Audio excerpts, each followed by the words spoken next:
Yo, what's going on, Knicks Nation? It's your boy coming to you with a brand new video. Before we get into the video, hit that sub button, like the video, and comment down below your thoughts on this video. Let's hit 500 subscribers before the end of the month. I know it's possible. We're at 490, so let's come on, hit it, man. So let's get into the video. So with all these new recent acquisitions and signings, there has to be a new lineup, right? There's gonna be new people in, there's gonna be old people out. So we have to break it down, and I have to give you guys my thoughts on what I think the starting lineup is, what the bench lineup is going to, and the third string lineup. So let's break it down and let's get into it. So at point guard, we already know it's gonna be Kemba Walker, the deadliest point guard on the New York Knicks in the last decade and a half. Kemba Walker's gonna be able to shoot, he's gonna be able to pass, play, make, break down defenses. He can do a little bit of everything except play defense, which is why we're going to be taking a little bit step back in defense, but a major step up in offense, as Kimber Walker is a guy that's gonna be able to come in, break down the defense, hit shots, hit catch and shoot off the dribble, can create his own shot, can be a clutch time player,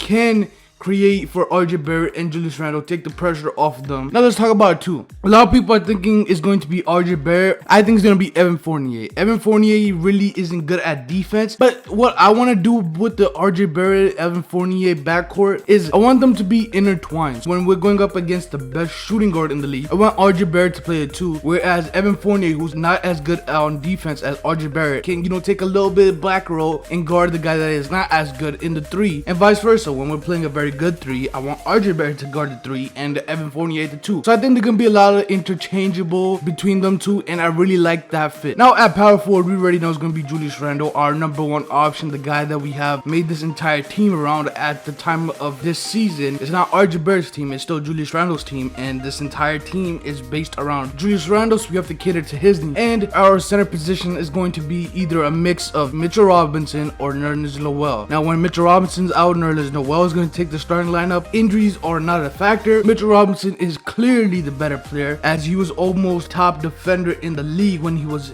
not injured, and he was having a breakout year on the offensive side where he was getting a lot of rebounds and putbacks, and he was creating for himself. Now he wasn't doing no post hops, no post hooks, but he was getting the ball and he was dunking the ball more than being a lob threat. So he was actually trying to be some sort of offensive big man in a sense, even though he was just getting the ball and dunking it. Now let's talk about our bench. This is where it's going to be a lot of interchangeable.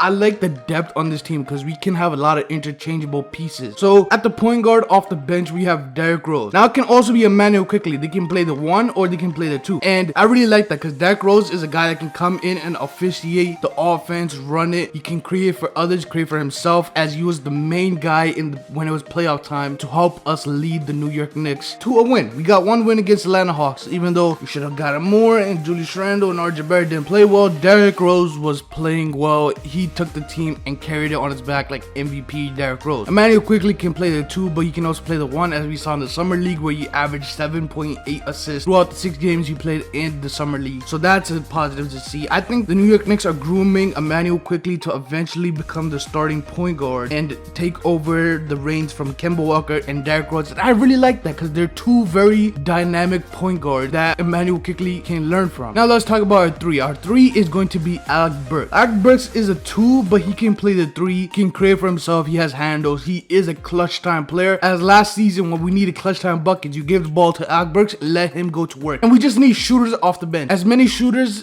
is better, we need shooters. But we can also have Alec Burke play a two. We can have guys like the rookies come in, like Grimes can, McBride can. There's a lot of interchangeable depth in this rotation. Now let's talk about our four. Obi Toppin. I hope Obi Toppin has a big year, and I'm rooting for him to have a big year because then that opens up the game more. Obi Toppin can possibly play the 5. I think we're trying to groom Obi Toppin to be a twin in the 3 and 4, not the 4 and 5. So I want to see him work on it and eventually get better to playing the 3 and being more mobile. And so I think we're gonna have some lineups where Obi Toppin is gonna be playing the 4, Julius Randle is gonna be playing the 5, small ball lineups, and I think it will work. Now the center position, Nerlens Noel, you already know, is going to be the backup to Mitchell Robinson, or Mitchell Robinson is gonna be the backup to Nerlens Noel. But when they're not playing, let's talk about our third string players: Quentin Grimes, Miles McBride, you got Jericho Sims, you got Mari Simmons, you got Dwayne Bacon. There's a lot of players. That entire third string can be our backups. That's how good our rookies are and have been. Now, I'm not saying they're gonna be